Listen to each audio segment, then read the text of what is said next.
E se a Ordem dos Templários nunca tivesse existido? Sem dúvida, a história da Igreja e de todo o Ocidente teria sido muito diferente. Por quê? Para entender isso, precisamos compreender a razão pela qual esta ordem foi fundada.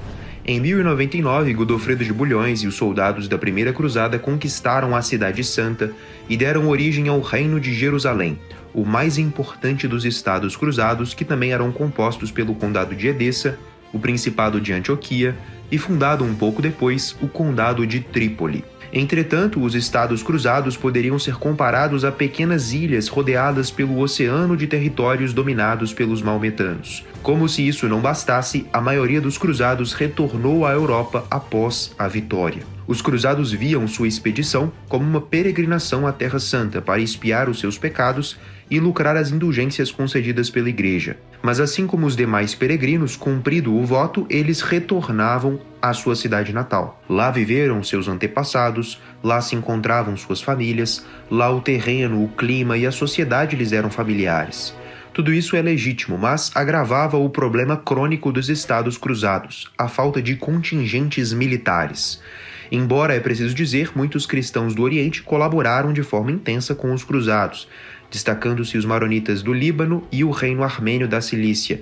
Mas o problema continuava. Como resolvê-lo? Como impedir que a conquista de Jerusalém não fosse uma vitória efêmera que durasse poucos anos? Era preciso que houvesse homens corajosos e abnegados o suficiente para ficarem na Terra Santa e consagrarem suas vidas à defesa dos interesses da Igreja no Oriente, mesmo sem receberem reino, feudo ou condado algum para lá governar. Dessa necessidade nasceram as ordens religiosas militares, e a primeira de todas foi a dos Templários. Após a conclusão da Primeira Cruzada, as forças católicas que permaneceram na Terra Santa eram muito diminutas e concentradas em algumas poucas fortalezas e castelos dispersos pelo território. Jacques de Vitry queixava-se que facínoros e ladrões infestavam os caminhos, apanhavam os peregrinos de surpresa, despojavam um grande número destes e massacravam muitos. Diante desse problema, alguns poucos cavaleiros em 1118 ou 1119, agrupados em torno de Hugo de Payens,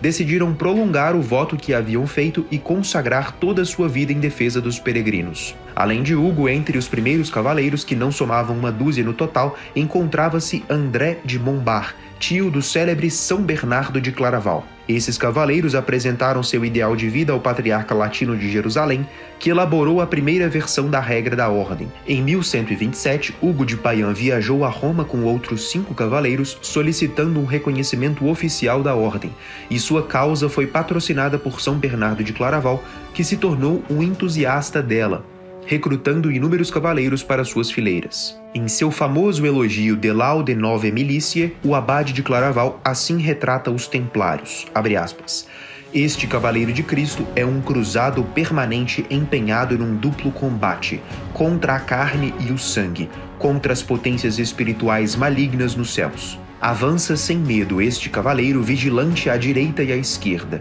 Revestiu seu peito com a cota de malha e a sua alma com a armadura da fé. Munido dessas duas defesas, não receia nem homem, nem demônio. Avancem, pois, com firmeza, cavaleiros, e afastai da vossa frente com um coração intrépido os inimigos da cruz de Cristo. Da caridade dele tendes a certeza, nem a morte nem a vida vos poderão separar. Quão glorioso é vosso regresso de vencedor no combate. Como ela é bem-aventurada a vossa morte como mártir no combate." Fecha aspas. Esse elogio de São Bernardo constitui um autêntico tratado no qual ele expõe a grandeza da vocação dos templários e como ela é superior à dos cavaleiros que não professam votos religiosos. A Escola de História da Igreja o publicará pela primeira vez em português no formato de livreto, junto de um pacote contendo outras 3 obras de historiadores renomados sobre o fim da Ordem dos Templários. Abrimos uma campanha de financiamento coletivo para viabilizar essa publicação. Para participar e recebê-la em sua casa com 35% de desconto a já mencionada obra de São Bernardo, além de 3 estudos sobre o fim dos Templários, clique no link na descrição ou no comentário fixado. Voltando ao conteúdo. Na Terra Santa, o rei Balduíno II de Jerusalém lhes acolheu inicialmente numa sala de seu palácio na esplanada do templo, ou melhor, na mesquita de Al-Aqsa convertida em palácio. E quando o rei se mudou para a Torre de Davi, cedeu aos pobres cavaleiros de Cristo, assim eles se dominavam àquela altura, toda a sua antiga residência.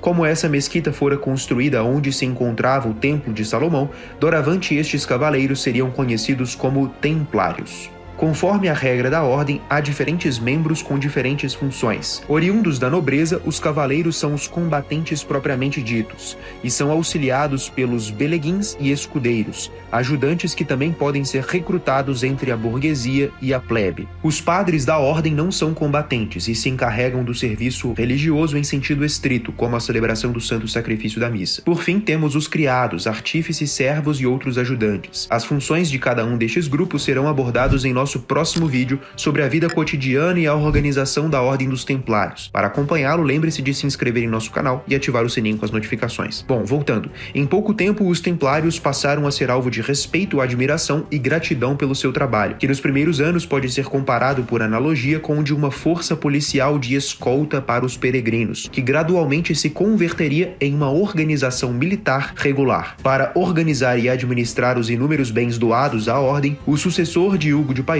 Robert de Craon, recorreu ao Papa Inocêncio II, que em 29 de março de 1139 publicou a bula Omne Datum Optimum, coroando a ordem de tantos privilégios que no futuro despertariam a inveja dos seus rivais. O principal privilégio é a isenção de jurisdição episcopal. A ordem do templo não depende dos bispos, ela responde diretamente ao Papa. A ordem pode ter os seus próprios padres e capelães, assegurando a assistência religiosa e litúrgica para os seus membros, independentemente de quem seja o clero local. A ordem também foi isenta da obrigação de pagar o dízimo, exceção concedida apenas aos templários e aos cistercienses. A ordem pode estabelecer oratórios próprios e enterrar os seus membros dentro deles. Assim, a autonomia concedida pelo Papa aos templários era realmente excepcional, ainda mais considerando que, em breve, a ordem receberia grandes e vultuosas doações, e daria origem a críticas de que os templários estavam, na prática, independentes da igreja, exceto do Papa. Mas essa expansão não foi imaginada pelos seus fundadores. Como escreveu Regine Pernod, cuja obra sobre os templários é a principal fonte deste vídeo, abre aspas, a sua expansão ultrapassa tudo quanto teriam podido prever e esperar os 9 primeiros cavaleiros,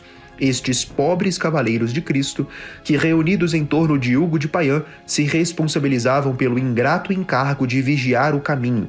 Por exemplo, o que vai de Caifa a Cesareia, na Palestina, verdadeiro desfiladeiro entre montanhas, onde começaram obscuramente os seus esforços e onde, desde o ano de 1110, Hugo e o seu companheiro Geoffrey haviam construído uma torre, a Torre de Destroá, ponto de descanso para os peregrinos. Nenhum deles poderia ter imaginado o esplendor que viria a surgir ao lado da Ordem do Templo. Em primeiro lugar, o caráter militar que também adotou a Ordem dos Hospitalários, a que se seguiu a fundação da Ordem dos Cavaleiros Teutônicos, mas, sobretudo, as suas prolongações pela Espanha, onde desde os primeiros momentos os templários vêm para uma luta semelhante à que travam na Terra Santa. Houve também a Ordem de Alcântara, a de Calatrava, a de Avis, a de Cristo, e é nesta última que os templários sobreviverão, depois de a sua ordem ter sido suprimida, e a de Santiago da Espada, etc. É verdade que a grande voz de São Bernardo se elevara para os defender e para clamar os méritos que tinham. A apologia que ele fazia da cavalaria do templo, De Laude Nove Milícia, escrita entre 1130 e 1136, era um apelo lançado aos cavaleiros do século, cujo gosto pelo Fausto, cuja sede de glória vã ou a cobiça de bens temporais ele ridicularizava, exortando-os a vir procurar uma verdadeira elevação espiritual na nova milícia que se comportava como uma pura cavalaria de Deus. Fecha aspas. Como vimos acima, a Ordem do Templo teve uma origem extremamente humilde e um objetivo análogo ao de uma pequena força policial para escolta dos peregrinos nas estradas infestadas de bandidos na Terra Santa. Mas na década de 1130, os cavaleiros templários começam a se engajar em combates não apenas contra bandidos, mas também contra milícias e tropas muçulmanas. Os turcos de Ascalon haviam tornado as estradas de Jaffa a Jerusalém ou de Jerusalém a Hebron locais perigosíssimos, e os templários foram convocados para limpá-las de sua presença. E conseguiram. Uma carta de 1132 escreve que não acreditamos que os fiéis possam ignorar quanta consolação e quanta assistência os cavaleiros do templo dispensam aos indígenas, os nativos, aos peregrinos, aos pobres e a todos que desejam ir ao sepulcro do Senhor. E quando o rei leproso de Jerusalém, Balduíno IV, então com apenas 17 anos, liderou 500 cavaleiros, obtendo uma vitória arrasadora contra os 30.000 mamelucos de Saladino em Mongisar, 80 destes cavaleiros eram templários, que vieram de Gaza em marchas forçadas e extenuantes. Mesmo após a queda de Jerusalém em 1187, que ocorreu muito mais pela incompetência do rei Guy de Lusignan e as imprudências do aventureiro Reinaldo de Chatillon, do que pelo gênio do sultão Saladino, os templários permaneceram na Terra Santa,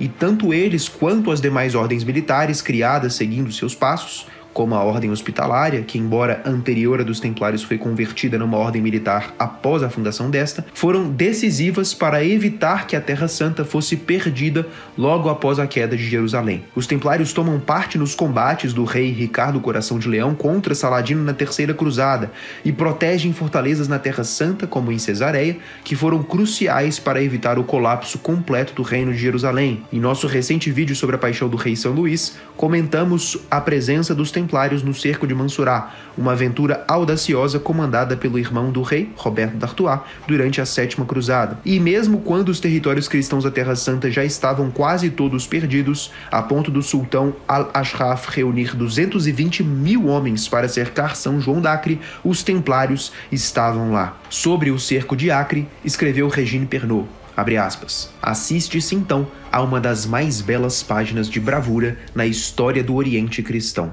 As ordens militares encontram-se ali representadas nas pessoas dos seus respectivos mestres, Guilherme de Beaujeu pelo templo, Jean de Villiers pelo hospital. O rei de Chipre, Henrique II, que desde 1286 recebeu a coroa de Jerusalém, também ali se encontra com cerca de 14.000 combatentes a pé e 800 cavaleiros, que vieram apresentar-se para defender os 35.000 habitantes da cidade. A unidade que a Síria Franca não conseguira obter neste segundo século da sua existência está realizada desta vez. Inutilmente, pois os meios de que dispõe o agressor tornavam vã qualquer espécie de resistência. No entanto, ela prolongou-se durante 2 meses, de 5 de abril a 28 de maio de 1291. O mestre do templo, Guilherme de Beaujeu, tentou uma saída na noite de 15 de abril para incendiar as máquinas de guerra dos egípcios, mas não conseguiu. O sultão recusou-se a qualquer negociação e lançou-se ao assalto final na sexta-feira, 18 de maio, ao alvorecer.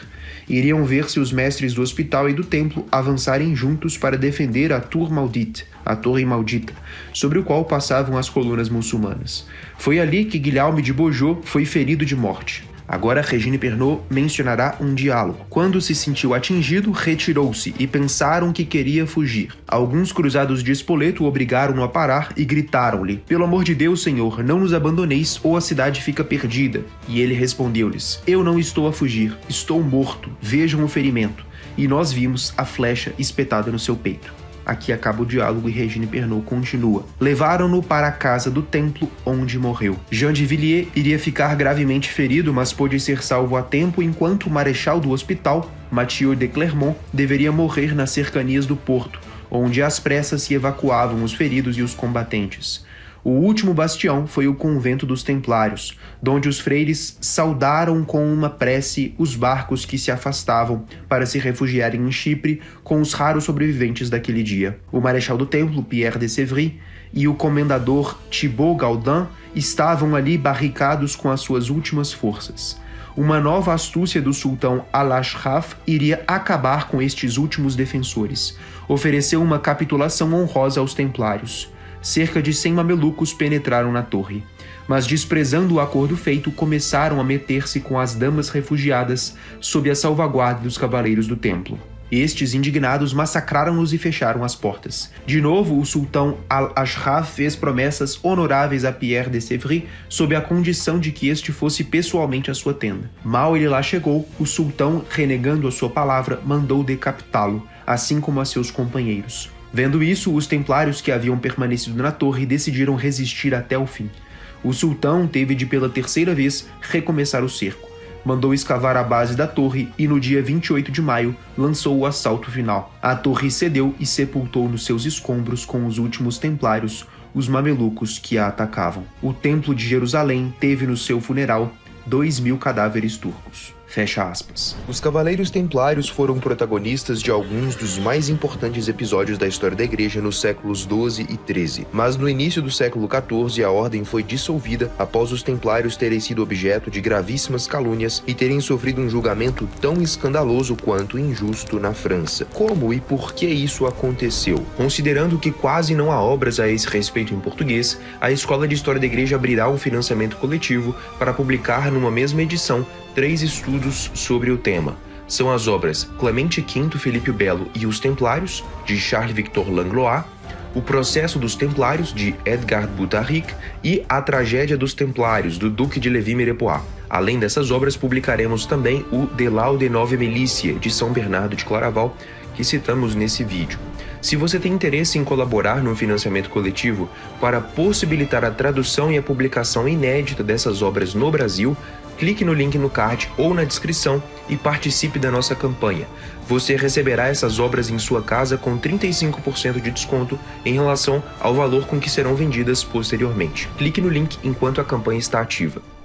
Por quase 2 séculos, a presença católica na Terra Santa foi altiva e militante. Os peregrinos eram defendidos e os infiéis enfrentados. Sem a Ordem do Templo e as ordens militares fundadas em sequência a ela, a Terra Santa teria se perdido tão rápido como quando foi conquistada. Não há como fazer previsões hipotéticas no âmbito da história. Ou melhor, não de forma precisa e definitiva. Mas não é improvável que nessas condições a queda de Constantinopla acontecesse muito antes. Afinal, foi pela fraqueza e incompetência do Império Bizantino em enfrentar os maometanos e defender os cristãos do Oriente que foram convocadas as cruzadas. Caso os muçulmanos invadissem a Europa durante o conturbado século XIV, talvez a cristandade não fosse capaz de frear o seu avanço, como fez no século XVI. Talvez fosse, não há como saber. Mas é fora de dúvida que se a Ordem dos Templários não tivesse sido fundada, a história das cruzadas, do Ocidente, da Igreja, teria sido muito diferente.